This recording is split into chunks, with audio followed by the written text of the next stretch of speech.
Hello my dear students, welcome back to my YouTube channel. मेरे YouTube channel पर आप लोग का बहुत बहुत स्वागत है। डियर स्टूडेंट, आज की क्लास में हम लोग TGT, PGT, LT, GIC, UGC net और अन्य प्रतियोगी भर्ती परीक्षाओं के लिए भूगोल विषय के महत्वपूर्ण प्रश्नों की प्रैक्टिस करेंगे। और ये भूगोल विषय के जो महत्वपूर्ण प्रश्न आप लोग को प्रैक्टिस कराए जा रहे हैं, ये प्रश्न ऐसी चीज़ों से रिलेटेड है जो आपके भौगोलिक चिंतन से, भौगोलिक संकल्पनाओं से, विभिन्न प्रकार के भौगोलिक कथनों से या भूगोल से संबंधित महत्वपूर्ण रचनाओं से रिलेटेड है। इससे संबंधित देखिए हम लोगों ने पिछली क्लास में भी प्रश्नों को प्रैक्टिस किया था। और ये भूगोल की आपके देखिए संपूर्ण रूप से देखा जाए तो 26वीं क्लास है। और ये क्लास देखिए मेरे द्वारा आप लोगों को कराई जा रही भूगोल की अंतिम क्लास है। यानी इसके बाद आप लोगों की जिम्मेदारी है कि आप लोग विभिन्न प्रकार के प्रश्नों की प्रैक्टिस अलग अलग पुस्तकों से करिए और अपनी जो अवधारणा को मजबूत बनाइए और इस पेपर में आने वाले प्रश्नों को जो है किसी भी तरीके से गलत होने मत दीजिए। ठंड देखिए काफ़ी पड़ रही है, आप लोग ठंड का ख्याल रखते हुए अपने जो है शरीर को बेहतर तरीके से बचाते हुए बढ़िया से पढ़ाई करिए, क्योंकि आपका जो एग्जाम है बहुत जल्द ही अगले महीने में होने वाला है जो एलटी ग्रेड का है। तो उसमें आप अच्छा नंबर स्कोर करिए और अपने सिलेक्शन को पक्का करिए। ठीक है, तो चलिए आज की क्लास को शुरू करते हैं। और देखिए पिछली क्लास में हम लोगों ने भूगोल के विकास से, विषय क्षेत्र से, संकल्पनाओं से, सिद्धांत, महत्वपूर्ण कथन, महत्वपूर्ण पुस्तकें और भौगोलिक चिंतन से रिलेटेड 30 प्रश्न प्रैक्टिस किए थे। आज की क्लास में हम लोग को उसके आगे के बाकी के बचे हुए 30 प्रश्नों को प्रैक्टिस करना है। तो चलिए आज की क्लास को शुरू करते हैं। देखिए आज की क्लास का पहला प्रश्न क्या है कि द नेचर ऑफ ज्योग्राफी किसका प्रमुख कार्य है, यानी द नेचर ऑफ ज्योग्राफी नामक जो रचना है किसने लिखी है या किसने रचित किया है। तो पहला देखिए दिया रिचर्ड हॉडसन, दूसरा दिया विलियम मॉरिस डेविस, तीसरा दिया हम्बोल्ट, चौथा दिया विडाल डेला ब्लास। तो नेचर ऑफ ज्योग्राफी देखिए विडाल डेला ब्लास नहीं, हम्बोल्ट नहीं, विलियम मॉरिस डेविस नहीं, बल्कि रिचर्ड हॉडसन की प्रमुख रचना है, इनका प्रमुख कार्य। यानी सही उत्तर क्या हो जाएगा आपका ऑप्शन नंबर ए। देखिए सही उत्तर क्या है ए। व्याख्या क्या होगा कि द नेचर ऑफ ज्योग्राफी जो है रिचर्ड हॉडसन का एक प्रमुख कार्य है। यह भौगोलिक विचारों के इतिहास और भूगोल के व्यवस्थित दर्शन पर एक महत्वपूर्ण ग्रंथ माना जाता है। ठीक, अगला प्रश्न देखिए क्या है, द मॉर्फोलॉजी ऑफ लैंडस्केप के विचार किस भूगोलवेत्ता से जुड़े हुए। तो पहला दिया है कार्ल ओ शायर, दूसरा दिया डेविड हार्वे, तीसरा दिया इमैनुअल कांट, चौथा दिया Alfred Wegener. The morphology of landscape का जो विचार है देखिए अल्फ्रेड वेगनर नहीं, इमैनुअल कांट नहीं, डेविड हार्वे नहीं, बल्कि कार्ल ओ शायर से जुड़ा हुआ है। इस क्वेश्चन का सही उत्तर क्या हो जाएगा ऑप्शन नंबर ए। देखिए आंसर क्या है ए। व्याख्या क्या है कि कार्ल शायर ने परिदृश्य यानी लैंडस्केप की सांस्कृतिक और ऐतिहासिक रूपरेखा का कार्य किया। उनकी लेखनी ने सांस्कृतिक परिदृश्य अध्ययन को जन्म दिया। अगला प्रश्न देखिए क्या दिया है, the geographical pivot of history नामक लेख किसने लिखा था। तो पहला देखिए दिया हेल्फोर्ड जे मैकिंडर, दूसरा दिया कार्ल मार्क्स, तीसरा दिया अल्फ्रेड वेबर, चौथा दिया है टॉरस्टेन हैगरस्ट्रन। तो ज्योग्राफिकल पिवट ऑफ हिस्ट्री नामक जो लेख था वो देखिए टॉरस्टेन हैगरस्ट्रन नहीं, अल्फ्रेड वेबनर नहीं, कार्ल मार्क्स नहीं, बल्कि हेल्फोर्ड जे मैकिंडर ने किया। इस क्वेश्चन का सही उत्तर क्या हो जाएगा आपका ऑप्शन नंबर ए। सही उत्तर क्या है ए। देखिए आंसर है ए। व्याख्या क्या होगा कि मैकिंडर का यह निबंध जो है 1904 में भू राजनीति के महत्वपूर्ण दस्तावेज के रूप में माना जाता है। इसमें उन्होंने देखिए हार्टलैंड सिद्धांत प्रस्तुत किया जो अंतरराष्ट्रीय शक्तियों के भूगोल को समझता है। ठीक, अगला क्वेश्चन क्या दिया देखिए, प्रिंसिपल ऑफ जियोमॉर्फोलॉजी नामक सिद्धांत या कार्य किससे प्रायः जुड़ा माना जाता है। तो पहला देखिए दिया है विलियम मॉरिस डेविस, दूसरा दिया जॉन डाल्टन, तीसरा दिया एडम स्मिथ, चौथा दिया नोम चॉम्स्की। तो प्रिंसिपल ऑफ जियोमॉर्फोलॉजी देखिए नोम चॉम्स्की नहीं, एडम स्मिथ नहीं, जॉन डाल्टन नहीं, बल्कि विलियम मेरिस डार्स्की। ठीक है, तो इस क्वेश्चन का देखिए आंसर क्या हो जाएगा ऑप्शन नंबर ए, यानी विलियम मॉरिस डेविस। ठीक, आंसर क्या है ए। व्याख्या क्या होगा कि विलियम मॉरिस डेविस ने साइकिल ऑफ एरोजन तथा भूपटल विकास के सिद्धांतों पर कार्य किया था।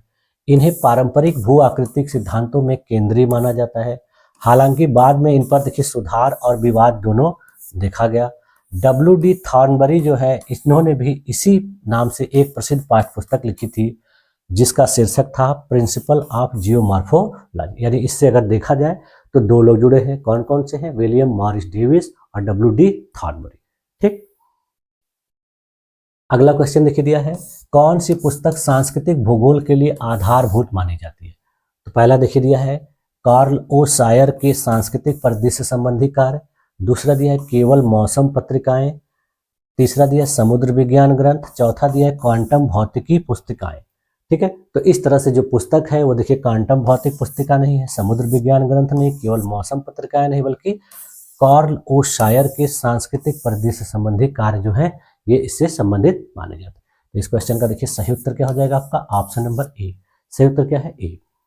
देखिए आंसर है ए। व्याख्या क्या होगा कि कार्ल ओ शायर के लेखों ने सांस्कृतिक परिदृश्य यानी कल्चरल लैंडस्केप और मानव प्राकृतिक अंतरक्रिया पर जोर दिया। इन्हें सांस्कृतिक भूगोल की श्रोताओं में आधारभूत माना जाता है। ठीक, अगला क्वेश्चन देखिए दिया है कि इन्फ्लुएंसेस ऑफ जियोग्राफिक एनवायरनमेंट 1911 किसने लिखी?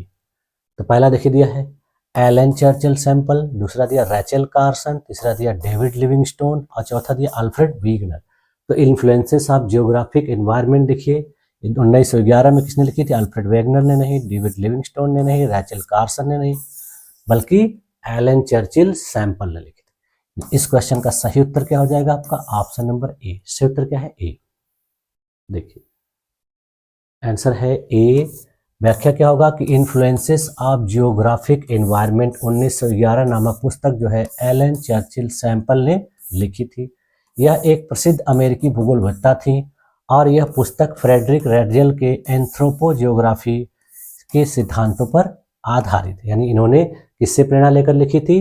तो फ्रेडरिक रैडजेल की पुस्तक से प्रेरणा लेकर इसको रचित किया था। अगला क्वेश्चन देखिए द कल्चरल लैंडस्केप नामक प्रमुख कृति किसने दी? तो इसमें देखिए दिया पहला कार्ल ओ शायर, दूसरा दिया हैल्फोर्ड मैकिंडर, तीसरा दिया रिचर्ड हार्थोन और चौथा दिया George Marsh. The cultural landscape नामक कृति देखिए किसने लिखी थी? जॉर्ज मार्श ने नहीं, रिचर्ड हार्थोन ने नहीं, हैल्फोर्ड मैकिंडर ने नहीं, बल्कि कार्ल ओ शायर ने। तो इस क्वेश्चन का सही उत्तर क्या हो जाएगा? Option number A. देखिए आंसर क्या है? ए। व्याख्या क्या होगा? द कल्चरल लैंडस्केप नामक जो प्रमुख कृति है प्रसिद्ध अमेरिकी भूगोलवेत्ता कार्ल ओ शायर के द्वारा दी गई थी। इन्होंने 1925 ईस्वी में इसी शीर्षक से एक प्रभावशाली लेख प्रकाशित किया जिसने सांस्कृतिक भूगोल यानी कल्चरल ज्योग्राफी के क्षेत्र में एक मौलिक अवधारणा को स्थापित किया और इस विषय के अध्ययन की दिशा को महत्वपूर्ण रूप से प्रभावित किया। ठीक, अगला क्वेश्चन देखिए दिया है the condition of the working class in England भूगोल के लिए नहीं पर किन संबंधित विषयों के लिए महत्वपूर्ण है? तो पहला देखिए दिया शहरी और सामाजिक भूगोल, औद्योगिक शहरीकरण के प्रभाव, खगोल भौतिकी, केवल मानचित्रण, वनस्पति विज्ञान। यानी the condition of the working class in England जो है ये भूगोल के लिए नहीं बल्कि किन विषयों के लिए महत्वपूर्ण है? वनस्पति विज्ञान नहीं, केवल मानचित्रण नहीं, खगोल भौतिकी नहीं, बल्कि शहरी और सामाजिक भूगोल यानी औद्योगिक शहरीकरण के प्रभाव से संबंधित है। ठीक, तो सही उत्तर क्या हो जाएगा आपका? Option number A. सही उत्तर क्या है? ए। ठीक, देखिए आंसर है ए। व्याख्या क्या होगा कि इंगेल्स की यह कृति औद्योगिक शहरों की सामाजिक आर्थिक स्थितियों का चित्रण करती है।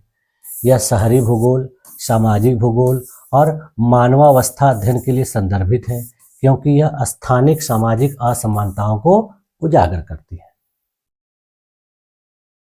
अगला क्वेश्चन देखिए दिया है कि कौन सी कृति पर्यावरण आंदोलन को प्रेरित करती है और भूगोल पर्यावरण अध्ययन में उद्धृत होती है?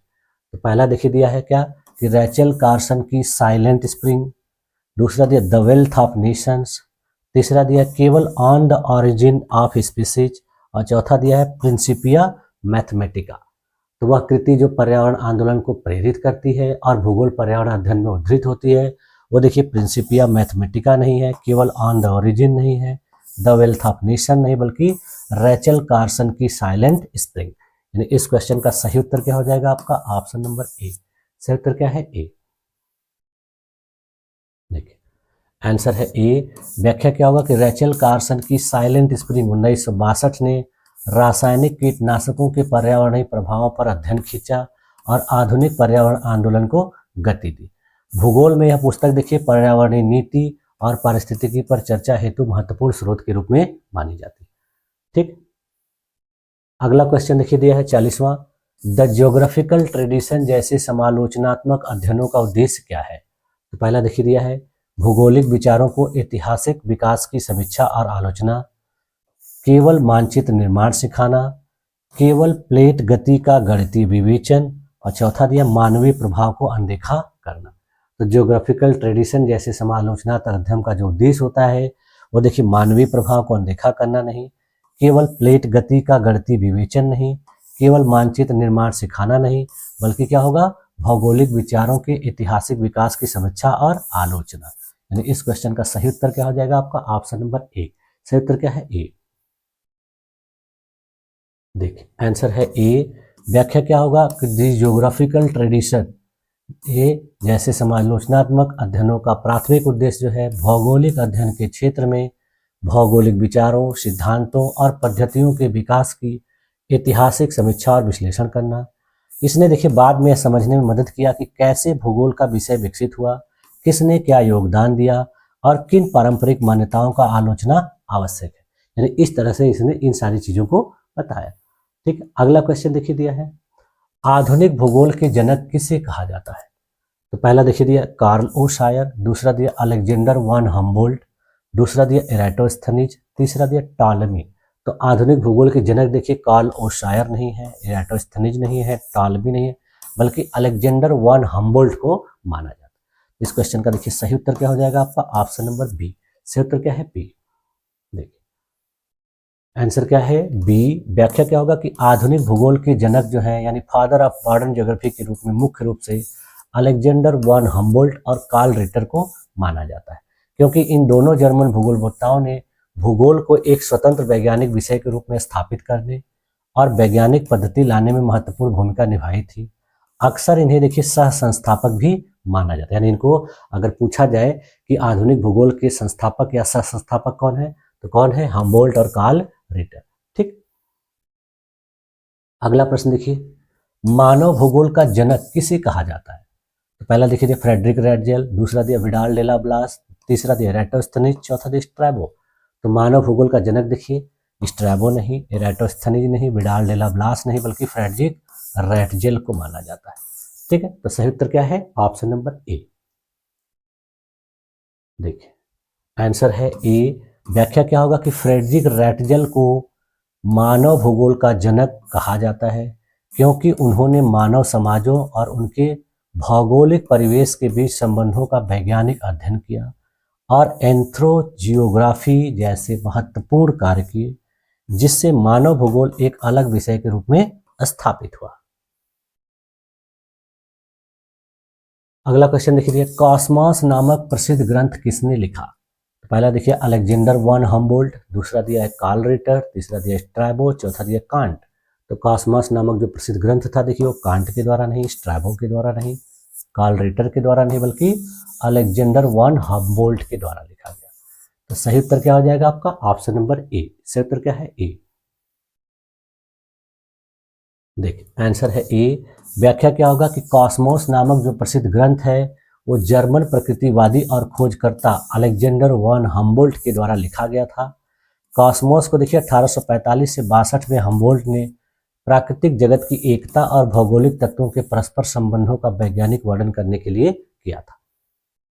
अगला क्वेश्चन देखिए दिया है, ग्रीक भूगोल का मुख्य योगदान क्या था।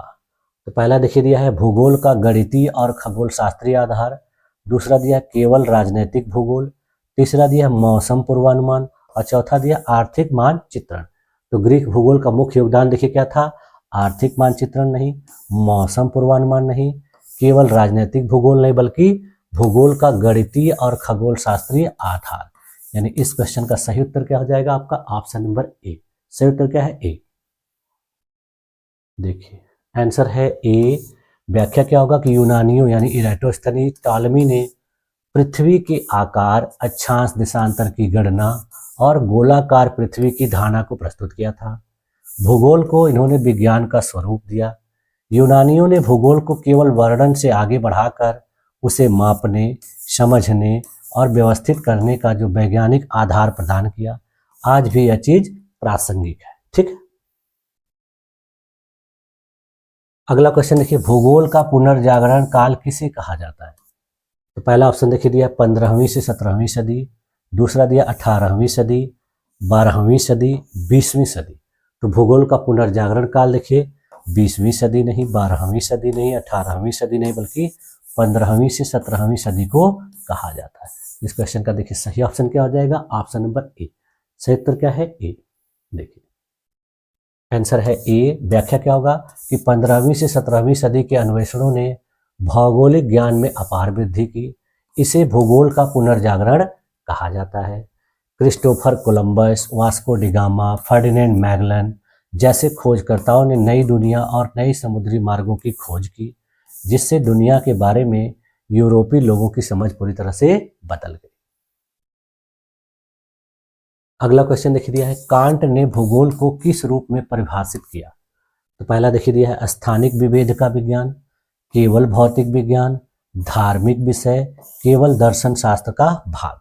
तो कांट ने भूगोल को देखिए केवल दर्शन शास्त्र के भाग में नहीं, धार्मिक विषय नहीं, केवल भौतिक विषय नहीं, बल्कि स्थानिक विभेद के विज्ञान के रूप में जो है परिभाषित किया।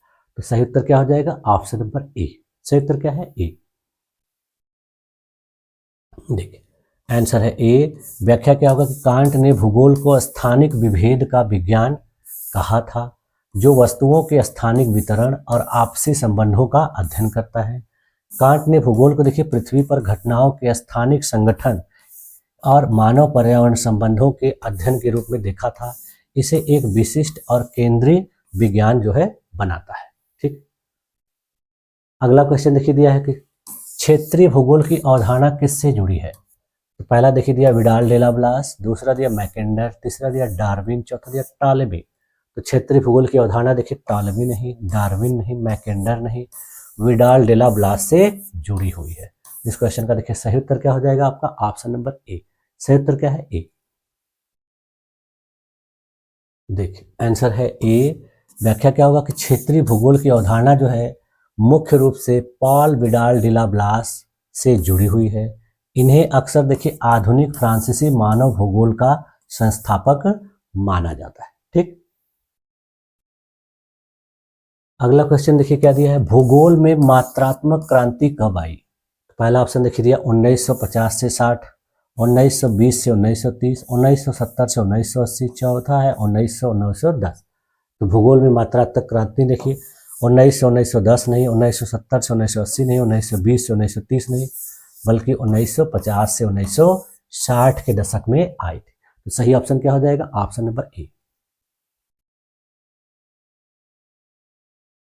देखिए आंसर है ए। व्याख्या क्या होगा कि भूगोल में मात्रात्मक क्रांति मुख्य रूप से 1950 और 1960 के दशक में आई थी।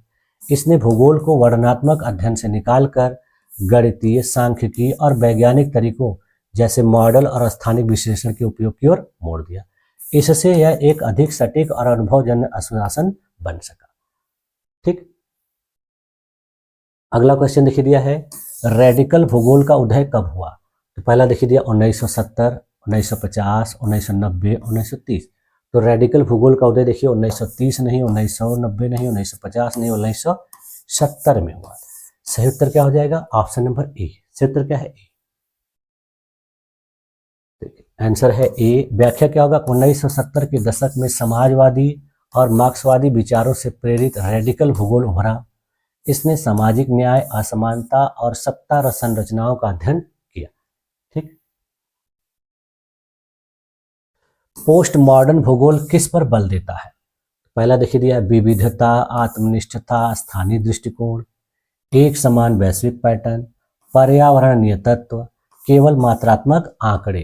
तो पोस्ट मॉडर्न भूगोल देखिए केवल मात्रात्मक आंकड़े नहीं, पर्यावरणीय तत्व नहीं, एक समान वैश्विक पैटर्न नहीं, बल्कि विविधता, आत्मनिष्ठता और स्थानीय दृष्टिकोण पर बल देता है।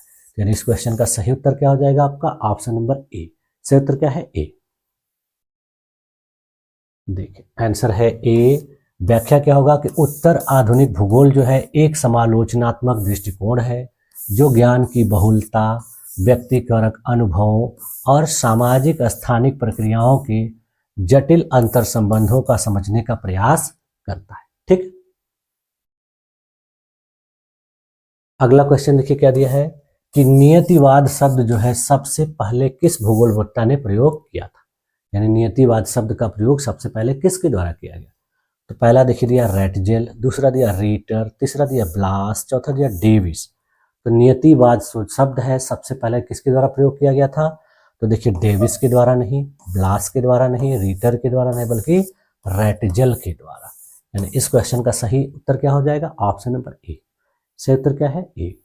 देखिए आंसर क्या है? ए। व्याख्या क्या होगा कि नियतिवाद शब्द का प्रयोग सबसे पहले प्रसिद्ध जर्मन भूगोलवेत्ता फ्रेडरिक रैटजेल ने किया था।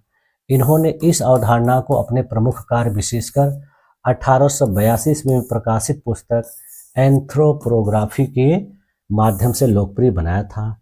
इस सिद्धांत के अनुसार भौतिक पर्यावरण जैसे जलवायु, भू-आकृति और संसाधन मानव संस्कृति और समाज के विकास में प्राथमिक और निर्णायक भूमिका निभाते हैं। ठीक। अगला क्वेश्चन देखिए क्या दिया है? संभववाद का प्रमुख समर्थक कौन था? तो पहला देखिए दिया है विडाल डेला ब्लास, दूसरा दिया मैकेंडर, तीसरा दिया डेविस, चौथा दिया सैंपल। तो संभववाद का प्रमुख समर्थक देखिए सैंपल नहीं, डेविस नहीं, मैकेंडर नहीं, बल्कि कौन था? विडाल डेला ब्लास। इस क्वेश्चन का सही उत्तर क्या है? Option number A. सही उत्तर क्या है? ए। देखिए आंसर है ए। व्याख्या क्या होगा कि पॉल विडाल डेला ब्लास ने संभववाद की नींव रखी, प्रकृति की सीमाओं के भीतर मनुष्य की स्वतंत्रता पर जोर दिया। ब्लास ने कहा कि पर्यावरण सीमाएं तय करता है, पर मानव अपनी बुद्धि और तकनीक से संभावनाएं चुन सकता है। यही क्या है? संभववाद है। ठीक। अगला क्वेश्चन देखिए दिया है नवनियतिवाद की संकल्पना किसने दी? तो पहला देखिए ग्रिफिथ टेलर, दूसरा दिया ब्लास, तीसरा दिया सॉयर, चौथा दिया डेविस। तो नवनियतिवाद की संकल्पना देखिए डेविस नहीं, सॉयर नहीं, ब्लास नहीं, बल्कि ग्रिफिथ टेलर ने दिया। इस क्वेश्चन का सही उत्तर क्या हो जाएगा? Option number A. सही उत्तर क्या है? ए। देखिए आंसर है ए।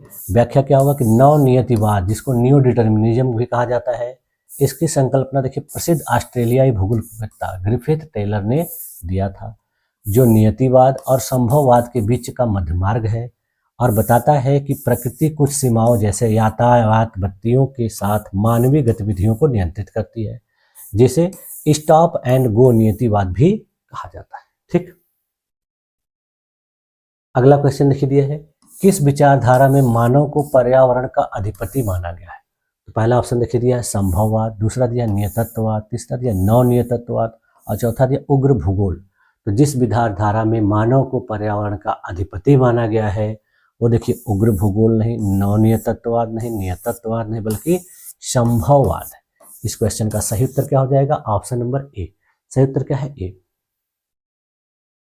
देखिए आंसर है ए। व्याख्या क्या होगा कि संभववाद में मानव की भूमिका जो है सक्रिय मानी जाती है, जो पर्यावरण की सीमाओं के भीतर भी विकास की संभावनाएं खोज लेता है। अगला क्वेश्चन देखिए दिया हार्टलैंड सिद्धांत किससे संबंधित है? पहला देखिए दिया हेल्फोर्ड मैकेंडर, स्पाइकमैन, रैटजेल, टेलर। तो हार्टलैंड सिद्धांत देखिए टेलर नहीं, रैटजेल नहीं, स्पाइकमैन नहीं, बल्कि हेल्फोर्ड मैकेंडर से रिलेटेड है। तो सही उत्तर क्या हो जाएगा? Option number A. सही उत्तर क्या है? ए। देखिए आंसर है ए। व्याख्या क्या होगा कि हार्टलैंड सिद्धांत जो है वो देखिए भू राजनीति और राजनीतिक भूगोल से संबंधित है। इसे ब्रिटिश भूगोलवेत्ता हेल्फोर्ड मैकेंडर ने 1904 में प्रस्तुत किया था। यह इस विचार पर आधारित है कि यूरेशिया के मध्य क्षेत्र पर नियंत्रण ही विश्व पर प्रभुत्व की कुंजी है। इसे इन्होंने विश्व द्वीप भी कहा था, यानी वर्ल्ड आइलैंड भी कहा गया। अगला क्वेश्चन देखिए दिया है रिमलैंड सिद्धांत किसने दिया? तो पहला देखिए दिया निकोलस स्पाइकमैन, मैकेंडर, रैटजेल, ब्लास। तो रिमलैंड सिद्धांत देखिए ब्लास नहीं, रैटजेल नहीं, मैकेंडर नहीं, बल्कि निकोलस स्पाइकमैन ने दिया। क्वेश्चन का सही उत्तर क्या हो जाएगा? Option number A. सही उत्तर क्या है? ए। देखिए आंसर क्या है? ए। व्याख्या क्या होगा कि रिमलैंड सिद्धांत जो है निकोलस जॉन स्पाइकमैन के द्वारा दिया गया था। यह एक अमेरिकी राजनीतिक वैज्ञानिक और भूगोलवेत्ता थे। उन्होंने इसे 1942 ईस्वी में प्रतिपादित किया था, जो मैकेंडर के हार्टलैंड सिद्धांत के विपरीत यूरेशिया के तटीय क्षेत्रों यानी रिमलैंड के रणनीतिक महत्व पर जोर देते हैं। अगला क्वेश्चन देखिए दिया है सांस्कृतिक परिदृश्य की अवधारणाएं किससे जुड़ी है? तो पहला देखिए दिया कार्ल ओ शायर, दूसरा दिया हाथोन, तीसरा दिया डेविड और चौथा दिया रैट जेल। तो संस्कृत प्रदेश की अवधारणा जो है रैट जेल से नहीं, डेविस से नहीं, हार्टसोन से नहीं, कार्ल ओ शायर से जुड़ी हुई। इस क्वेश्चन का सही उत्तर क्या हो जाएगा? Option number A. सही उत्तर क्या है? ए। देखिए आंसर ए है। व्याख्या क्या होगा कि सांस्कृतिक परिदृश्य यानी कल्चरल लैंडस्केप की अवधारणा जो है मुख्य रूप से जर्मन भूगोलवेत्ता कार्ल ओ शायर से जुड़ी हुई है। इन्होंने 1925 में अपने classic paper the morphology of landscape में इस अवधारणा को प्रतिपादित किया था। ठीक, अगला क्वेश्चन देखिए दिया है भूगोल में अपवादवाद किसने कहा था? तो पहला देखिए दिया रिचर्ड हार्टसोन, दूसरा दिया फ्रेड शेफर, तीसरा दिया है कांट, चौथा दिया रीटर। तो भूगोल में अपवादवाद जो है किसके द्वारा कहा गया? तो रीटर के द्वारा नहीं, कांट के द्वारा नहीं, रिचर्ड हार्टसोन के द्वारा नहीं, फ्रेड शेफर के द्वारा कहा गया। इस क्वेश्चन का देखिए सही उत्तर क्या हो जाएगा आपका? Option number B. सही उत्तर क्या है? बी। आंसर है बी। व्याख्या क्या होगा कि भूगोल में अपवादवाद जो वाक्यांश का श्रेय है वो अक्सर देखिए फ्रेड कार्ल शेफर को दिया जाता है।